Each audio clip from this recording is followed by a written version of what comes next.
My acts of kindness, it makes me happy to when I like buy a meal for an elderly relative so she doesn't have to cook. And I need to and I like to buy presents for people if they usually buy me something, even if they don't want me to, like birthdays, for example. And I like to take my sister's dog for a walk, and that makes me happy.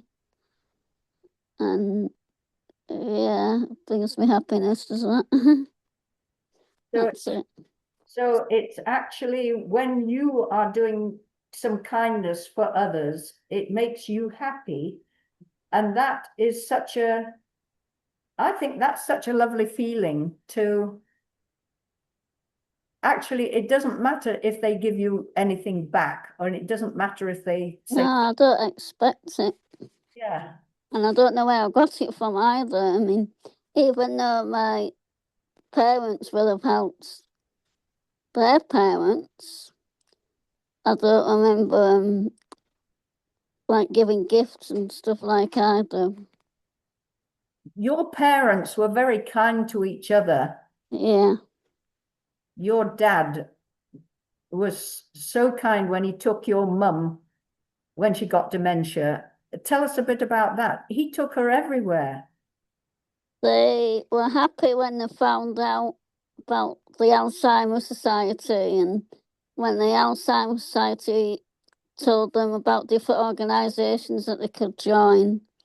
So they went to Singing for the Brain and other. I went to an art group in Burnham, art and craft group.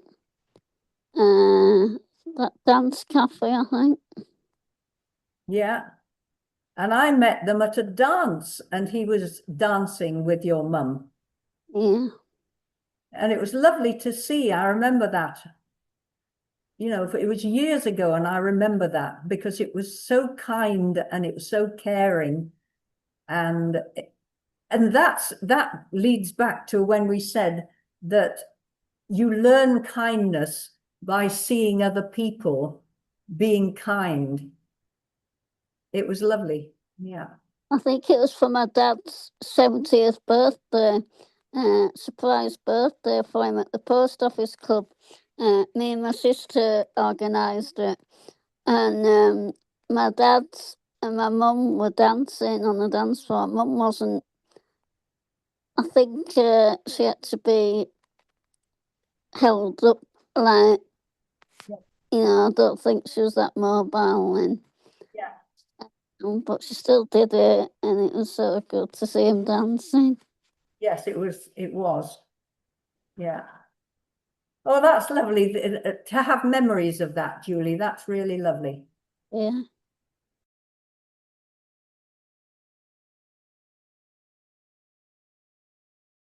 Hello, everybody. Well, I have had lovely parents, and they tried to bring me up, which was a treat, difficult.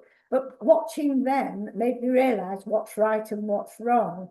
So, for instance, my dad was very kind to his father, even though the father was a dreadful man, and that was very kind. And so there was no thought for what they're going to do in return. They just wanted to help where there was a need. And so all of that I was watching. So it's either nature or nurture or both, take your pick. But I was certainly given a very good example to follow. And so it's in my nature.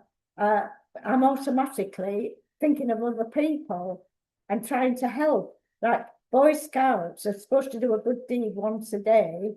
So I say, oh, I'm just a little Boy Scout, and I'm looking for opportunities to try and help. My greatest pleasure is to think I've helped somebody. So, and I'm not disappointed, much to the disgust of some of my friends when I end up chatting to alcoholics, sat in the gutter, and I go up and have a little chat with them. So, in other words, kindness gives you happiness, and and because you're happy, you're in a nice mood to be kind. So the two go together, in my opinion. And I hope I haven't let too many people down in the process. That's it. Thank you.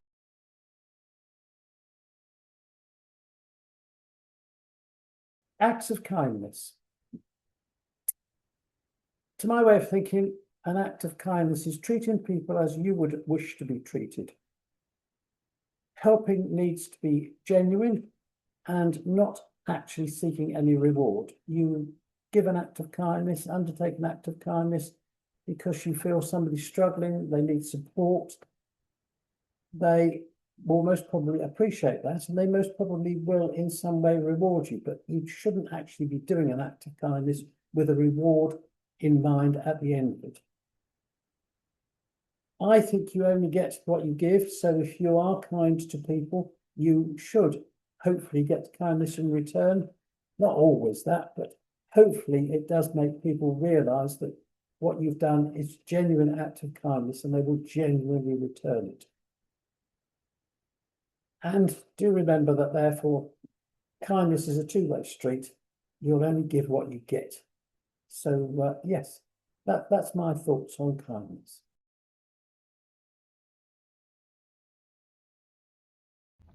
In May 2019, I let out my flat and set off to cycle and camp around the world, supporting myself from the rental income from my flat, awaiting my state pension, which I wouldn't receive until 2026. I stayed in the UK for the first 3 months to build confidence and skills. And one evening, I cycled past this house and the garage lights were on. There was this nice gravel driveway, a perfect patch of grass for my tent. I knocked on the garage door and the man came out, a little surprised to have this random woman standing in the middle of his driveway. I asked him, is there any chance I could pitch my tent on your patch of grass there? I said, just a refill of water would be great, otherwise I'm totally self-sufficient.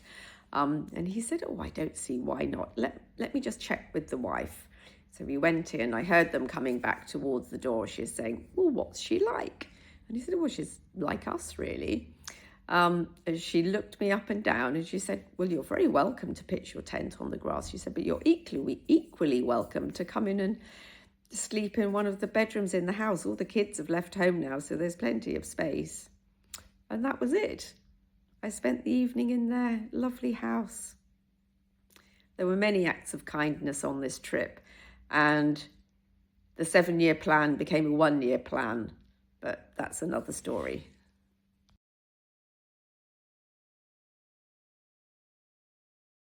I've never really thought of myself as being a kind person. I don't suppose you do, but I have an address book at home, and on the flyleaf it's written to Jeff for his acts of kindness, Christmas 1966. And that was from the lady that lived next door to my parents. She was an old-fashioned district nurse, used to go about on a cycle. And at that time, I was a cyclist and another cyclist, doing all my own maintenance. And I used to repair her punctures and adjust her chain, and if the gears wanted adjusting, oil her bike, that sort of thing. So I remember 1966, we lived in a village. She was a district nurse. She relied on her bike. So she must have thought that was important.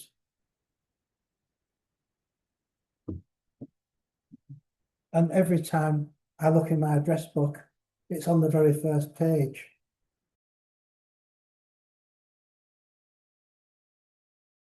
So I wanted to do this workshop because I thought that kindness was very, very important and we need more of it. That's what I thought. And on thinking about kindness, I came up with 3 sort of areas, because if we learn kindness from being exposed to it, for example, then a lot of it came from my parents. And I was thinking of my dad in particular, George. We were all born in the back streets of Leeds, by the way, but my dad joined the RAF and swanned off to India when I was 1 year old, a little baby, and my mum followed with Sue in her arms on the Batory, and it took a long time for this ship to get to India, and it got to Bombay, and then there was this strange man this strange man on the platform, on the deck, on the dock, and my mum rushed, and I was in between that, and yelled out huge yells and screams, because I didn't like being squashed by this strange man on the dock. But he was in the RAF, but he'd come from the back streets of Leeds. So he was a Fabian in the early days of the Fabian Society, and then a socialist. And when he became an officer, he was the only socialist in the mess. And it was because he had stood in the shoes of people in the back streets of Leeds, and he understood about being kind and being caring about other people, caring about the fact that they were not having as good a life as you, and caring about the fact that you ought to have some kind of safety net in your society for people who were less well off than yourself. And so he was caring about his men, and he was very popular because he cared about the well-being of the men and women in his care. He was a wing commander in the RAF. He never flew. He flew a desk. And then when he came out of the RAF, he continued. He became a teacher, a maths teacher, and worked his way down from secondary modern lads and girls down to primary school, and then he worked his way down to infants. And he said he was the only, again, became the maths advisor for West Sussex. And he said he was the only maths advisor he knew who had housemaid's knee, because he was on his knees all the time, playing with the kids, King Tenbon's castle, and he had a little Pin and Ninky, and he would play with the kids on his knees, and he would enable them to understand the basics of mathematics by play. And it was all the time, it was this kindness, it was this, we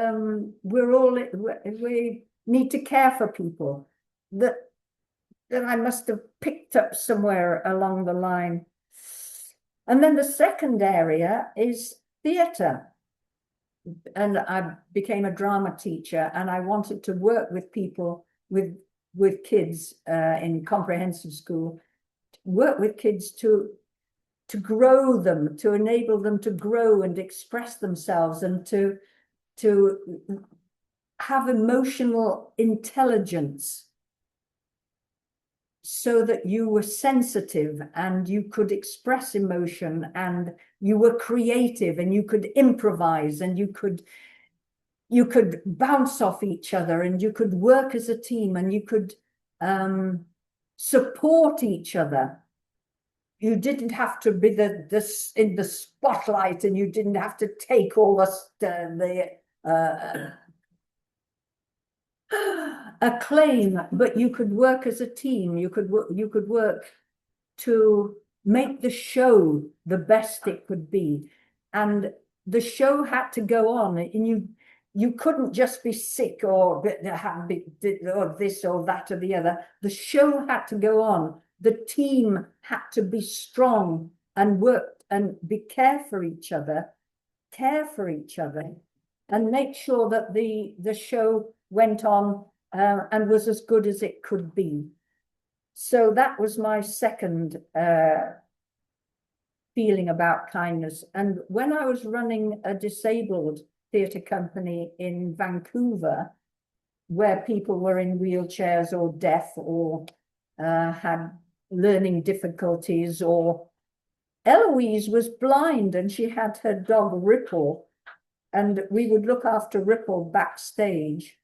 And Eloise would go on, and you had to point her in the right direction, and she knew how many steps to take in order to be in the right place at the right time on stage.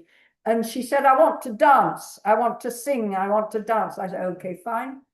So we put her on a, what's it called when, not a Mayflower, when you dance and you're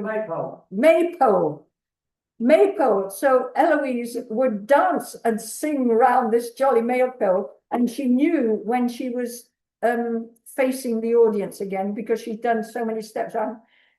But you have to improvise. You have to improvise and enable people to take to the stage and be seen and heard. And it's and you have to be kind to each other, because you have to make sure that they are okay before they go on stage. And the last area I was going to just talk about is aging without children. Because we are AWOCs, we know what it's like to be aging without children or support from family. And the whole principle on which AWOC is based is peer support, because we know and we understand and we can be empathetic with other AWOCs. And so AWOCs of the world unite. That's all I can say about that. And it's the kindness we show each other, and it's the peer support we show each other, which will enable AWOC to grow, and hopefully the seeds will spread to every little village and every town and all over the country. So that it's neighborliness and it's caring. Kindness is about caring about the other people, And especially if they're on the same wavelength as you, or they're having the same experiences as you, then that's the bedrock of kindness, is going to underpin all your activities, all your interactions, all your, when people ring you up and say that they're in a spot of bother, if you can help, you will. Kindness, it's so important. So that's what I want to say, is kindness is very important and we need more of it. Over and out, Sue.